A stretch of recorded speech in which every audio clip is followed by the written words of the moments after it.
first. We are really excited to kick this off, especially in light of everything that's going on. This is a really important series for us to be having. I wanted to introduce, first of all, the organization. For those of you who don't know, the Islamic Leadership Institute of America is a 501c3 nonprofit that is focused on youth leadership development, and through a series of programs, certifications, internships, experiential learning, to kind of develop youth leaders. And this event is part of the Advocacy and Public Policy Leadership track. So really excited to kick this off. I wanted to introduce our first speaker for this series, Brother Mauri Saalakhan, who is a longtime supporter and friend of Ilya.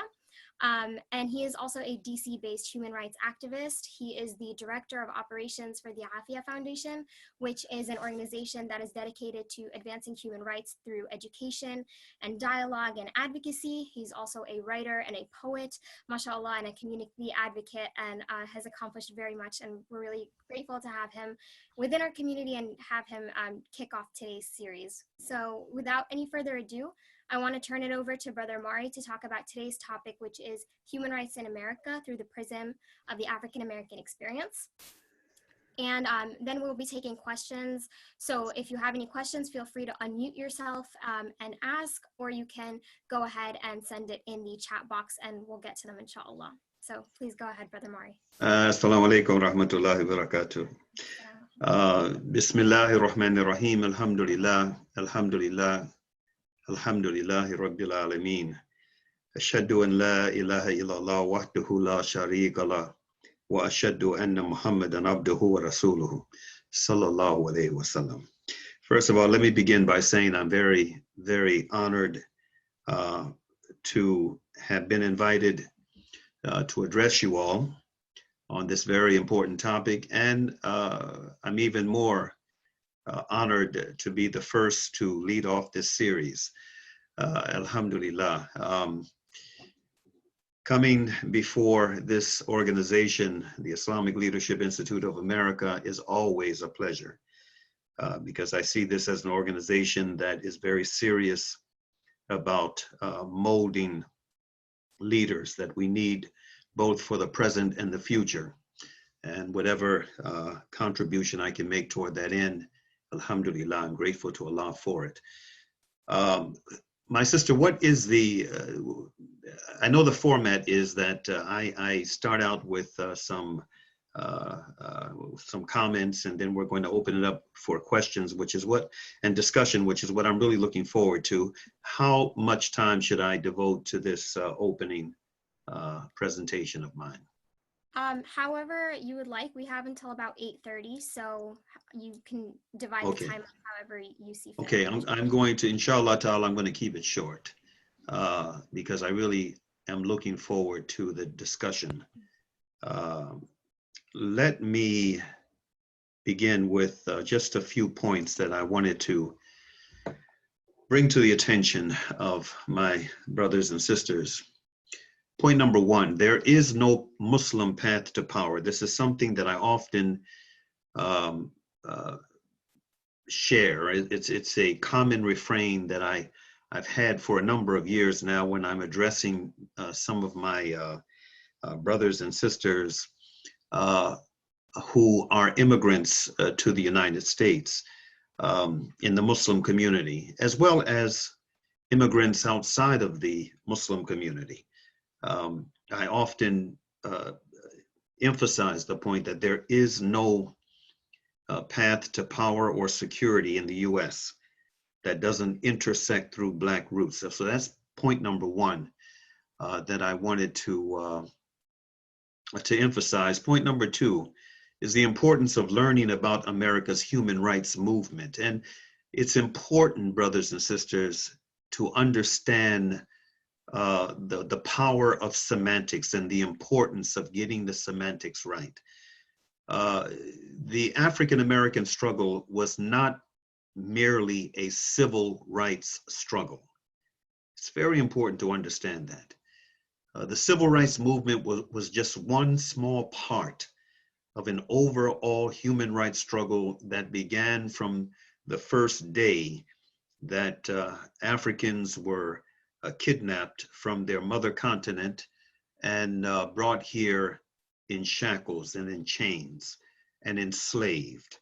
Um, that's when, and the very first rebellion, the first insurrection that occurred early on in the earliest years. In fact, there were insurrections that took place aboard the slave ships, as they were called, that brought black bodies across the Atlantic, what became known as the Middle Passage.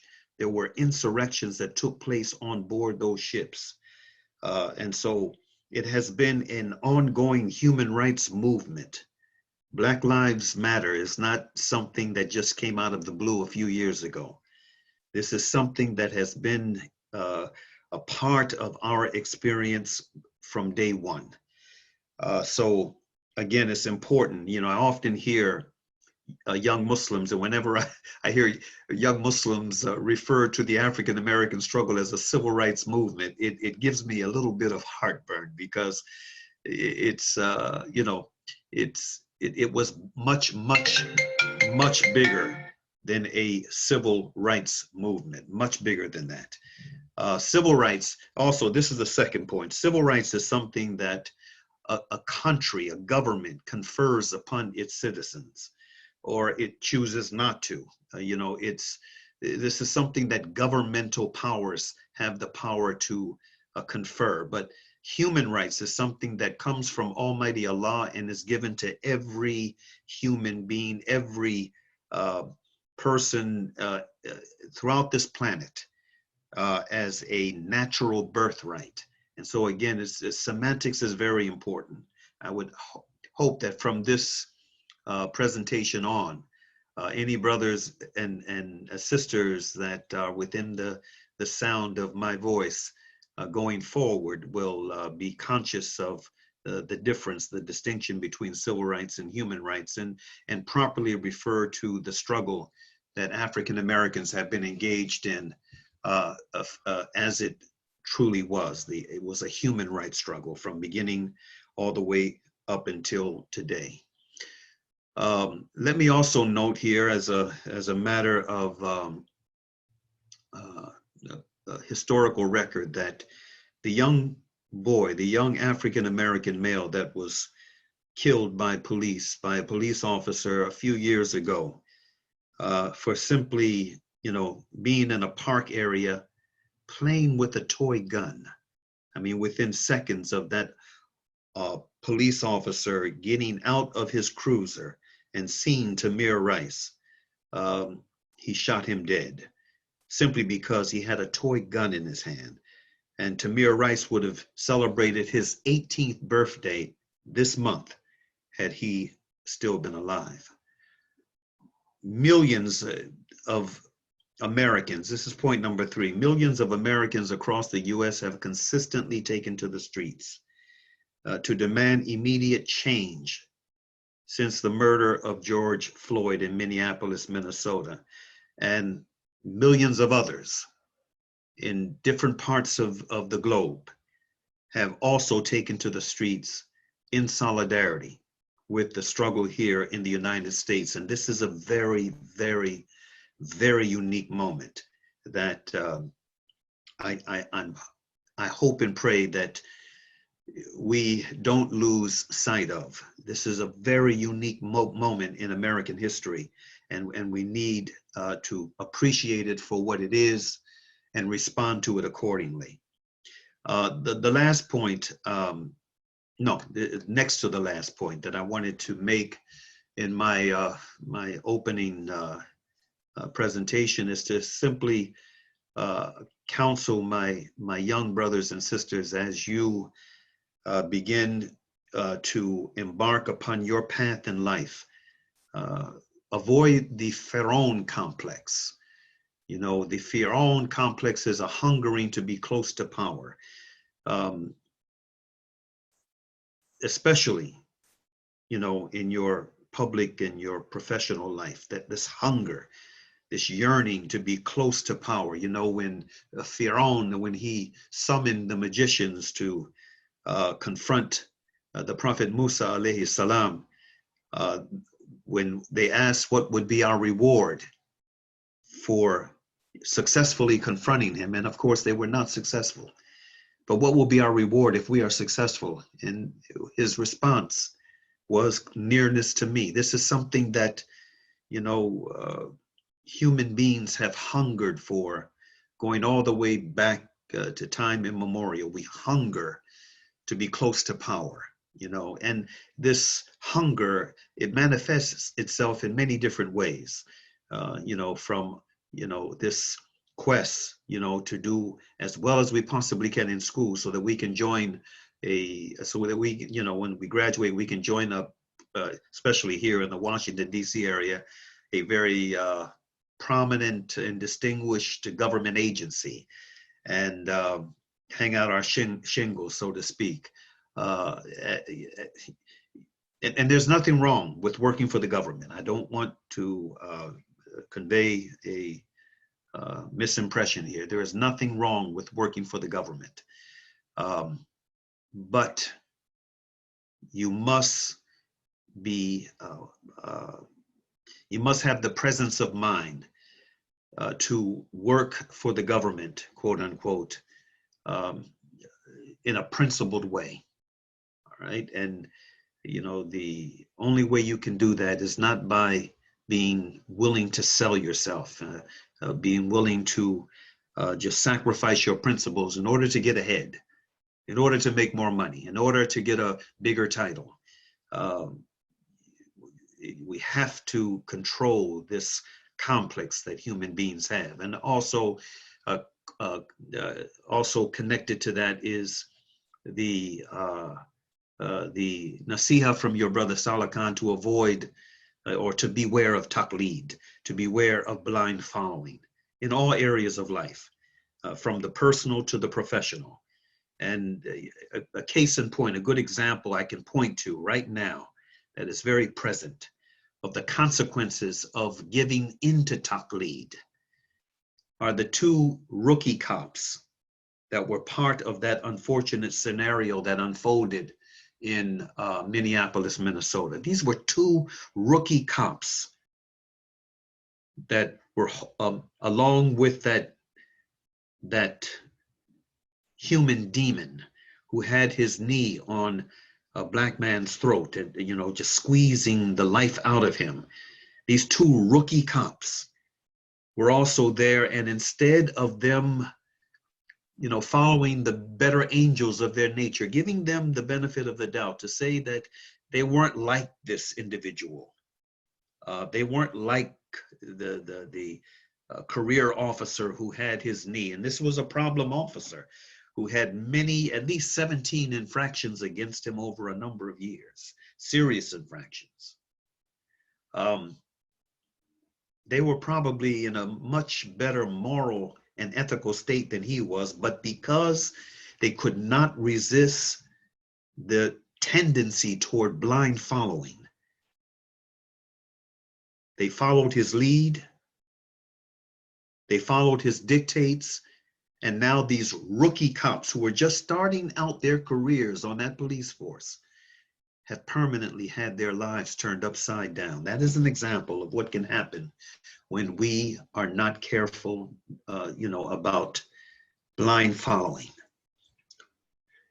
Lastly, have faith in your faith. This is something too that I have been saying over and over and over, especially to young Muslims. Have faith in your faith. Islam is the answer to what ails America and the world. Always remember this as you negotiate your path through life. Also be careful of the life you lead. You may be the only book that some people read. So I want to end on that note with my opening remarks and just, leave the rest of the time for discussion, inshallah. Inshallah, jazakallah khair. So everyone feel free to leave your questions in the chat, or you can unmute yourself and ask a question. I can kick us off with a question really quickly while people are typing in their questions. And that was, I think, given that we are currently in the era of, mass incarceration, if we're going to talk about the human rights experience of African Americans in this country, I was wondering if you could speak a little bit to the experience of incarcerated African Americans in this country and how their experience might be a little bit different than, or how their experience plays into the overall experience of African Americans in this country. African Americans have been disproportionately imprisoned in the United States going all the way back to the founding of this country. And I think it's important also to note that, the imprisonment of African Americans, the disproportionate imprisonment of African Americans, coupled with the way that African American communities have been traditionally policed. They work hand in hand. They work hand in hand. If you go back in time to the days when the emancipation supposedly took place,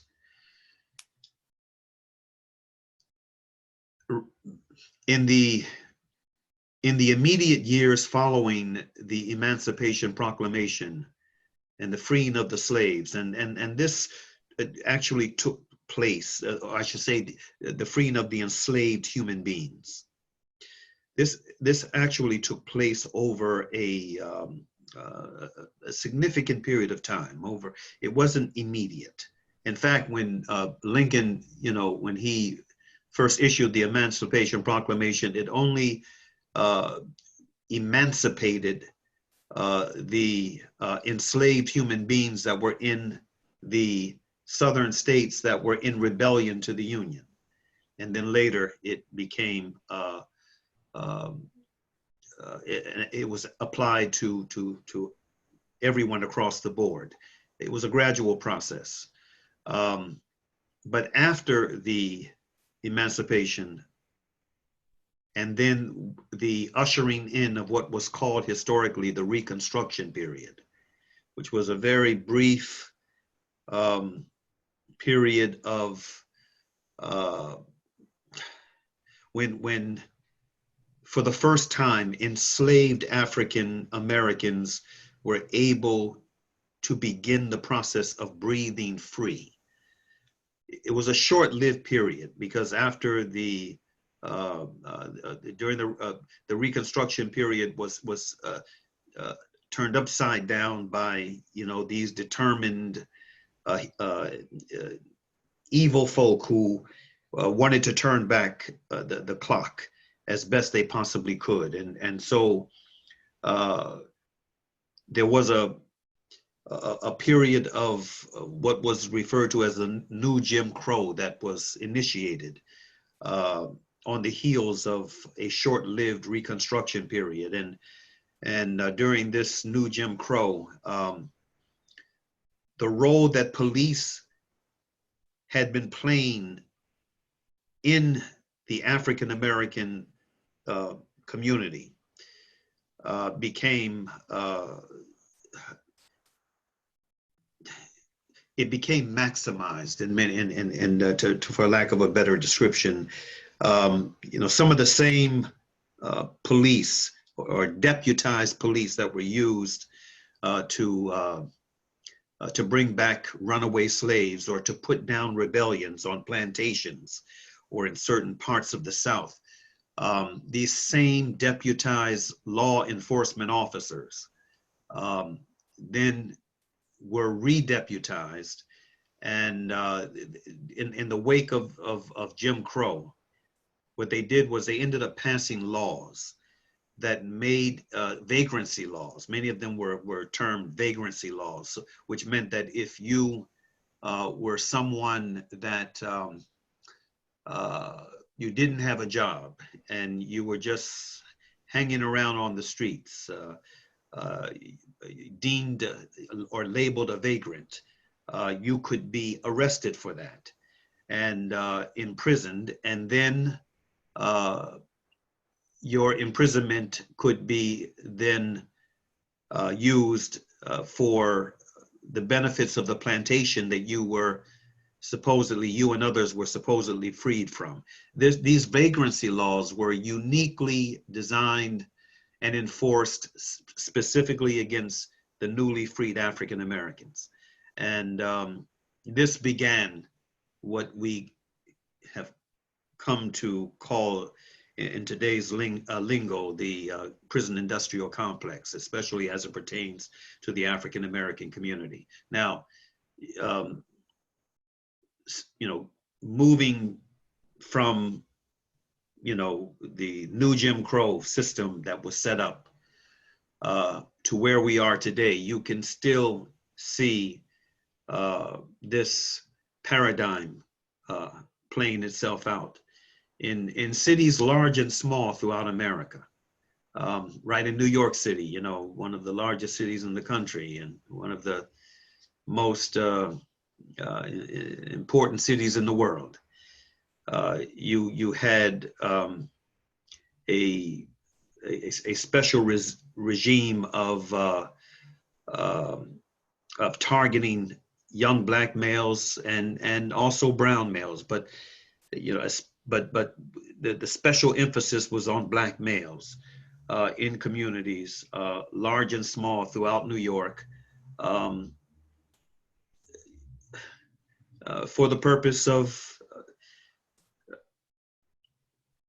using them as the bodies to continue to maintain the New York's prison industrial complex and all of the money that is produced from it. It's been a long, unbroken history going all the way back into where we are today, and it's a very sordid part of the American experience. So thank you. And I think this discussion sort of reminds me of, several months back, I'm sure you remember we had an event at the Greenbelt chapter called The Hidden Ummah, where we talked about the experiences of, the tens of thousands of Muslims that exist in the incarcerated system. And I just remember one of the themes that came out from that night was that abuse continues as long as there is fear. And that was something that really kind of resonated throughout the night with all of the different speakers. And I think just like recognizing that fear has been used for hundreds of years to continue to oppress African American communities and to kind of instill that and create that system of white supremacy, institutionalized white supremacy and police communities. I guess what do you think that we can do as individuals and as organizations and a community at large to help dismantle that narrative of fear and start to get past that so that we can get past the abuse? Alhamdulillah, the first thing is to recognize, as you very eloquently stated, the fact, the reality that fear is in place, and that fear is in place in order to serve a very specific purpose. And it's not just to curtail the freedoms and the rights of the African American community. It's also intended to keep others at bay, to keep the better angels, the moral tendency, the ethical tendency that is in all of us. I mean, we all are human beings with the capacity for conscience, and it's intended also to keep others in their place, to remind others of what can happen to them if they step out of line, what can happen to them if they violate the whim of the empire, so to speak.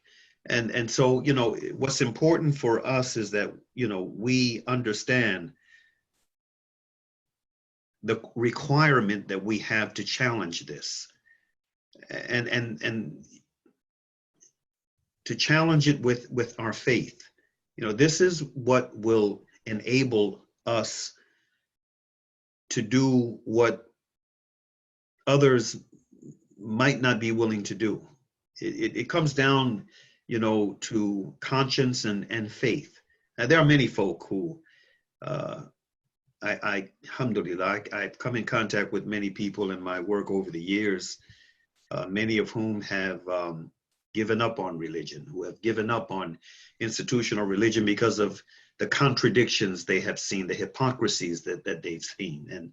And this has troubled them to such a degree that they've just given out. Some have become agnostic, others have become atheists. And I've met atheists and agnostics that despite their disbelief in religion, their disbelief in God because of the contradictions they have been met with in life, they nevertheless are good people, good-hearted people whose consciences are alive in them. And then I've met other people who claim to be religious, who claim to be people of who believe in God, whose behavior is just the opposite. I mean, just rife with hypocrisy. And so again, it's important for us, those of us who do sincerely believe that there is a God and we believe that there is a day of accountability. It's important for us to tap into the well of that faith and extract from it the strength that we need in order to challenge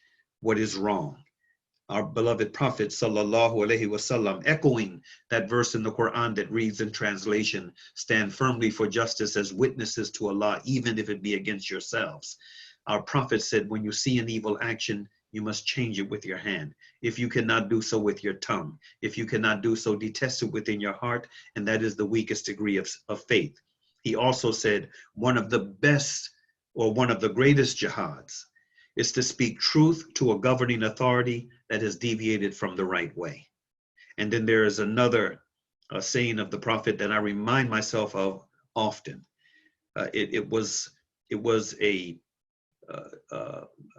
observation that he made. It was actually a mandated, a prophetic mandate that he gave to his companions in the form of a warning. He said, by the hand of the one, no, by the one in whose hand rests my soul, you must surely enjoin the good and forbid the evil. Otherwise, it is expected that Allah will send against you a punishment, and you will supplicate him, but your supplications will not be answered. So, our failure to respond to the dictates of our conscience, our failure to respond to acts of oppression, when we have the ability to respond, that is a very grave thing.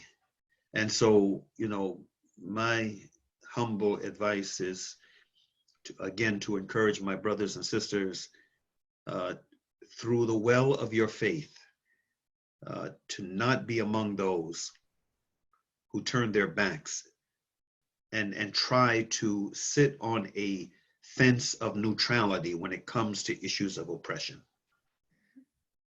Absolutely, Jazakallah khair. And so I want to also turn it over to everyone else in the audience. If you have a question, feel free to go ahead and unmute and ask it now, inshallah. Or if you'd rather, you can send it in the chat. Assalamu alaikum, Brother Mauri. It's been a while to Brother Bahat. Wa alaikum salam. It's always a pleasure to have you here. Yeah, you always share some, wonderful ideas, and I found this conversation to be very insightful. My family's joining with me today, and I think it's a very important discussion. But kind of going off the question, the answer you just gave, I actually recently reminded the team of that hadith where if you can't fix something with your hand, you fix it with your tongue. If not your tongue, you use your heart, and that's the lowest of faith. We have a lot of active youth at Ilya, and I guess it's a little bit daunting to look at this, multiple year human rights struggle, and today, and see what we can do today. There's protests and, events like this, and just educating yourself, but also what are some other ways that maybe everybody on this call could kind of get involved and try to help make a difference tomorrow, or maybe also some ways that the team of youth we have can kind of make a change maybe over a longer period? Alhamdulillah, thank you for the question. I want to recommend something. You know, the process of becoming consciously aware and consciously involved, it begins with education. That's where it begins. Well, first of all, it begins with the desire to want to become involved. All right. Then after that desire, you go to educating yourself, preparing yourself for the work that needs to be done. This presentation this evening that Ilya has put together and the series that it has envisioned around tonight's inaugural presentation is part and parcel of that, education process. Another part would be to get relevant books to read. We do a lot of reading in social media, but not all of that reading that we do in social media is beneficial. There's a lot of garbage you have to sift through, and not all of us, I should say. I would hope that the majority are capable, but sometimes I wonder what I see just coming from my Muslim brethren. But it's hard to not allow yourself to get sidetracked with all of the stuff that comes across social media platforms. I think it's very important to find good books that are uplifting, books that educate you and help you strategize a plan of action for becoming positively involved. Toward that end, and then also, and this is very important because of where we are. We're in the United States of America, and as bad as some of us think things are, and things are bad, but as bad as they are here in the United States, things are still much better than they are in many other parts of the world. We still, in this country, have a tremendous amount of opportunity for engaging, if we so choose, ourselves in actions for positive change. Books are important. We just published a book on Imam Jamil Abdullah Al-Amin. And given the fact that this presentation tonight is predicated on the African American struggle for human rights in this country and how it can inform the struggle of others, I strongly advise you to, in fact, I would advise Ilya to make this book that we just published, By the Grace and Mercy of Allah, the imprisonment of Imam Jamil Abdullah Al-Amin, Is It a Government Conspiracy? Make it put it on a recommended reading list. If you have a recommended reading, if you don't have a recommended reading list for the members of the organization, you should start one. And if you do, then please include this book on that reading list, because there's a wealth of information just through this one individual alone. Imam Jamil Abdullah Al-Amin, he was formerly known back in the day as H. Rap Brown. When he was a young man, like yourself, very young, in his early 20s, he became this symbol of struggle during one of the most turbulent decades in American history, the 1960s. And in this book, in one of the chapters, in fact, it's the opening chapter after the prologue.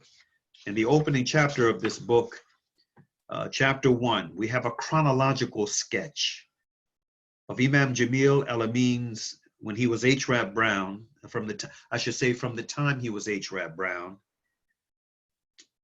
through the time he embraced Islam and became Imam Jamil Al-Amin from 1960 all the way to 2000. We have this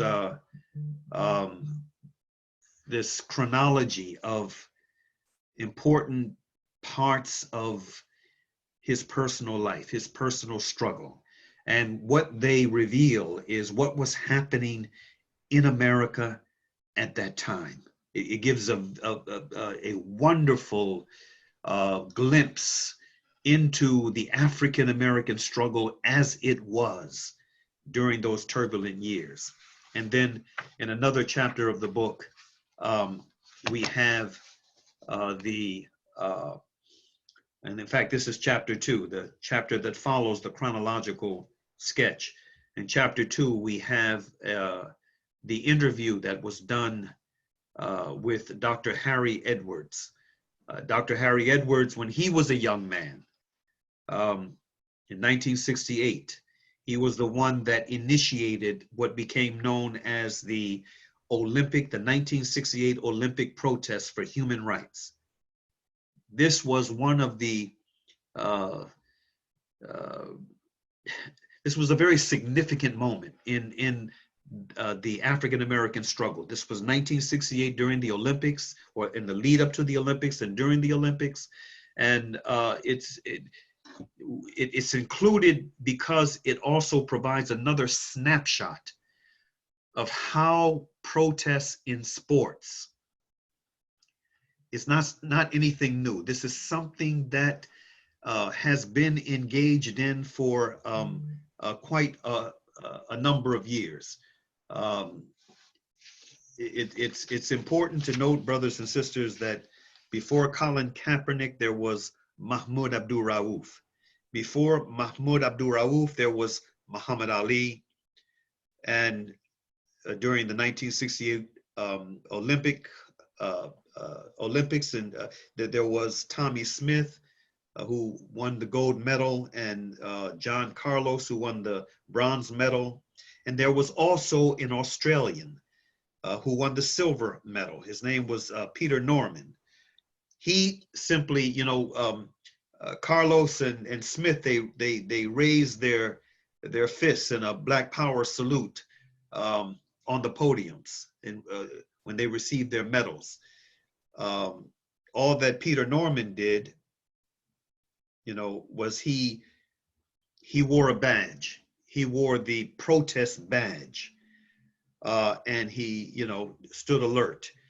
And he also ended up, along with Carlos and Smith, he paid a heavy price for that symbolic protest that took place then. And so, this chapter 2 in the book, it goes into how protests, found its way into organized sports in a very, very significant way.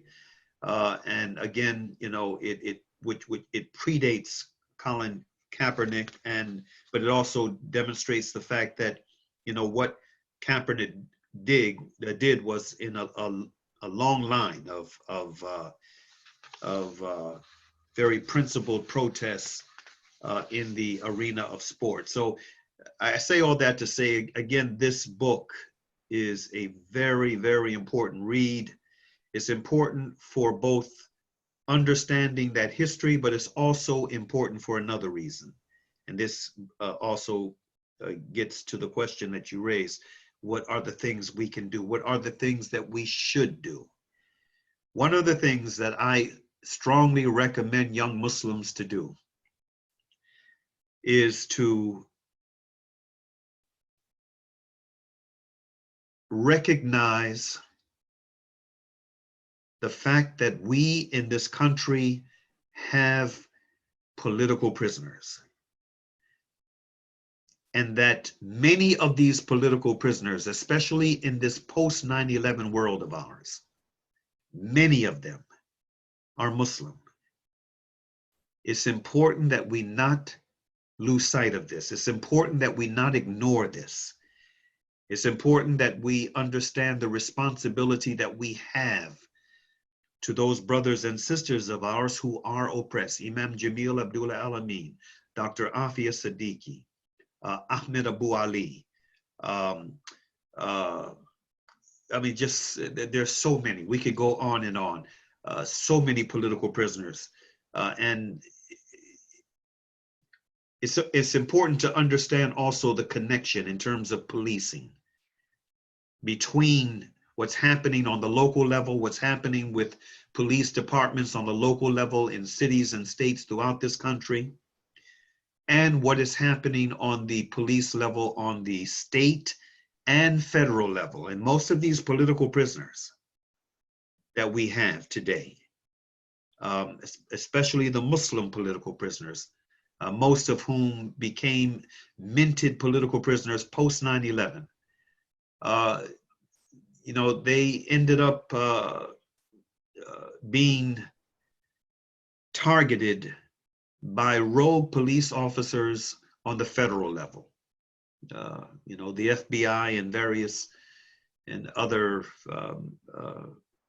entities. And so it's very important.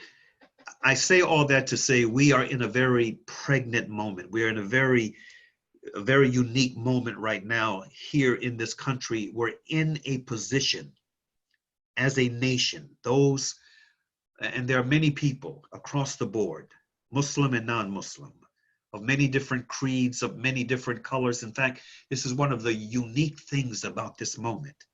There's never been a moment like this in my lifetime where you've had this broad swath of people. In fact, many of these demonstrations, many of these huge demonstrations in different parts of the country, you know, the overwhelming number of many of the demonstrators are Caucasian, young Caucasian males and females. And so, you know, I have never seen a moment like this, and we may never see a moment like this again. And so it is important.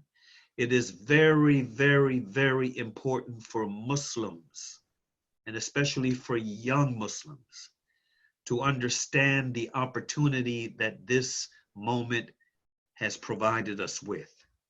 Educate ourselves on what the issues are. Be rock solid in our principles as Muslims, so that we, working in collaboration with others, we working in close affiliation with others, don't lose ourselves, don't lose our principles, don't lose our values. And if we operate in this way, brothers and sisters, this is one of the most powerful dawahs that we could possibly give. This moment that we're in. MashaAllah, Jazakallah khair for those very inspiring words. I wanted to turn it back over and see if there was anyone else that had any questions from the audience first before we move on. So if you have any questions, feel free to go ahead and unmute now, inshallah.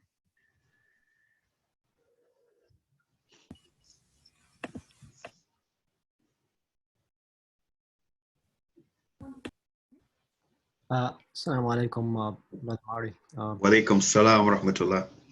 Thank you very much for the insightful lecture. I had a couple questions. Try to word them quickly. First being, how can we engage with organizations such as BLM, where perhaps they don't advocate for principles such as maintaining the traditional family structure, procreation in the traditional sense? How can we engage with them, while maintaining, our identity and our principles, while at the same time being able to do dawah, in the sense that standing with them will demonstrate solidarity with them. So, and then the second question, really quickly, there are some Muslims. So I believe Imam Dawood Walid touched on this point. So Muslims are divided on this issue, I believe, into two camps, in the sense that how can we engage in domestic U.S. politics, in the sense that, can Muslims join U.S. law enforcement? Should Muslims run for office? And all these questions can be grouped together. one camp says, you know, if you willfully choose not to engage, then you're doing yourself harm by not using this opportunity to, you know, advocate for positive change. And then if you, you know, you decide not to join, you leave this vacuum where only the evil and the, you know, the ill-interested people will fill that vacuum and perpetuate their own interests. And then the other school of thought says, no, if you join them, then you're considered a part of them, right? You're birds of a feather flock together. So which stance can we really select, and how can we convince the other camp, you know, to really utilize the opportunity at hand right now to you know, to advocate for, to advance justice and peace. And yeah, thank you very much. Okay, first on the Black Lives Matter question, I think it's important to point out, and it's unfortunate that it's necessary to point this out, but it is, because there has been, in my humble opinion, an over-demonization of the Black Lives Matter organization. And there have been, to be honest, some just flat out fabrications about what they supposedly stand for. The Black Lives Matter organization is not a monolith. It has many parts of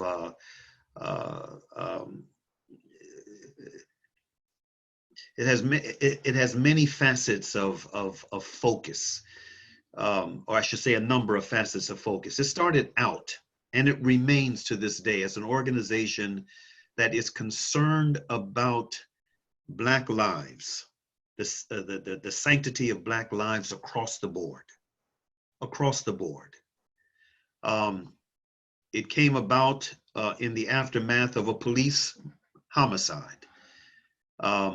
And it has had this as its central focus from day one, as I understand it. Now, I am not a card-carrying member of the Black Lives Matter organization, but I respect what that organization does, and I support that part of that organization's agenda that I agree with. The other part of the agenda, the LGBTQ agenda, is, I understand it. I mean, especially given the fact that at least one, not all three, but at least one, some have said two. When I've read the background, I see only one as being clearly identified as a member of the LGBTQ community. But even if it is two, you know, it doesn't make, you know, a difference to me that one or two of the founding members are of that community. It doesn't make any difference, and it doesn't brand the organization as being only about that and that alone, because it isn't. And it's very disingenuous for some of our Muslim brethren to accuse the organization of being solely about this, or some would say subversively about this. I mean, this is what their real agenda is, and they don't want to admit it. I mean, that's just, it's unfortunate stuff. I often hear on the same question, I often hear some of the Muslims who condemn this organization because of that element within it. Reference Malcolm X. They heavily reference Malcolm X. And one of the things that either they are ignorant of or they choose to ignore is the fact that during Malcolm's time, there was an activist who was openly gay, who was a Black man, very talented, very gifted writer, and an activist. His name was James Baldwin. Even though Malcolm disagreed with his lifestyle, Malcolm had the utmost respect for James Baldwin and for what he brought to the table of advocacy for African American freedom. And, you know, so, you know, when our brethren, when they reference Malcolm, you know, don't leave that part of Malcolm out. Malcolm was a complete mujahid. He was a complete Muslim warrior for struggle, for freedom, for justice, for all. And this is the way that we should be. As I understand the part of the that component within the Black Lives Matter movement, what they're saying is that, you know, they also deserve to be able to live and to breathe free and to be able to enjoy what America theoretically stands for as a secular, and this is very important, as a secular government, life, liberty, and the pursuit of justice for all. I mean, the pursuit of happiness for all. I mean, we have to, if we, again, hold on to our principles, if we hold on to our faith and our values, you know, we're not going to be threatened working side by side with folks that we disagree with on any particular issue. That's point one. As far as can Muslims engage, I mean, in the government, in government agencies, and law enforcement, you know, I just said in a presentation not long ago, in fact, just a couple of weeks ago, I did a presentation where one of the things I said, and I emphasized this,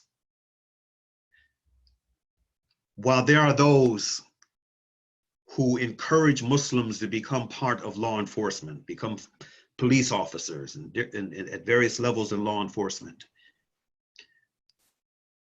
I don't see a problem in that, except where there is an individual who doesn't have the capability of being able to resist taqlid, blind following. You know, law enforcement officers take an oath to protect and serve, But law enforcement in America has been very, very selective in how they have carried out that oath.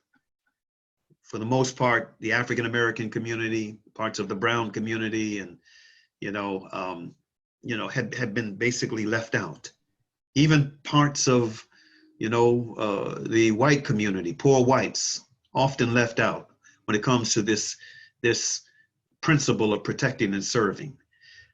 I say to my Muslim brethren, if you know yourself, if you know that you're not capable of being able to stand up to enormous professional peer pressure, if you know within yourself, or you feel within yourself that you don't have the intestinal fortitude, the wherewithal to be able to resist, doing something that is blatantly illegal and dangerous to someone else's well-being, as what happened in Minneapolis, Minnesota. If you're not capable of saying no to a senior officer in the field, then it's best for you not to join a police force. If you don't have that capacity to say, I'm not going to allow myself to be pressured into doing something that goes against my conscience. If you don't have that capacity, then stay away from the police force. Also, it's been my position for years now, that Muslims should not go into the military. I mean, that's just a flat out position of mine. You should not go into the military, especially given what all we see and know about military service today, and the fact that militaries are disproportionately positioned in predominantly Muslim populated lands, and we are, we're feeling the deadly brunt of it. Muslims should not go into the military. There are better ways to serve your country than going into the military. So that's my response to those two questions. But let me also say that the Black Lives Matter movement is something that has been around for decades upon decades upon decades. It's nothing new. It is nothing new. But this organization, you know, again, you know, whether you want to work side by side with this organization or not, it's to me, that's not important. But what I do find important is us not burning bridges, and I'm not talking about just burning bridges between ourselves as Muslims and the members of this organization. I'm talking about burning bridges with with other elements within the community at large, within the African American community at large, within the civil liberties community at large, within the community of folk who want to see radical change in this country, who are not Muslim. We don't want to burn bridges with them by the way that we react in a very you know, counterproductive, reactionary way to an organization that is predicated on the premise that all Black lives matter. We don't want to get into that kind of waste of time and energy and a burning of bridges. We don't want to do that. That's my advice. Jazakallah khair. Thank you so much for answering that question very eloquently. And unfortunately, we are just about out of time, and I want to be respectful of everyone's time. But I wanted to say a big thank you and Jazakallah khair to, first of all, Brother Mauri, for joining us today for this first discussion. It's been really inspiring and a big learning experience for myself as well. I think during this entire time, we've all been through a sort of process of learning and unlearning. And I think discussions like these are very important in that process. And of course, like you mentioned, reading, we'll definitely be getting to those books, inshallah. And I also wanted to say thank you to everyone in the audience. I hope we were able to address everyone's questions. Inshallah, this is the first of a series. So our next discussion will be on July 5th, inshallah, at the same time. So we hope to have you all join us there, inshallah. But Jazakallah khair, everyone, for joining, and Jazakallah khair, Brother Mauri, for joining us today. Again, my pleasure. Alhamdulillah Rabbil Alameen. Alhamdulillah, Jazakallah khair, everyone, and have a good evening, inshallah. Assalamu alaikum. Wa alaikum salam wa rahmatullah. All right, Carl.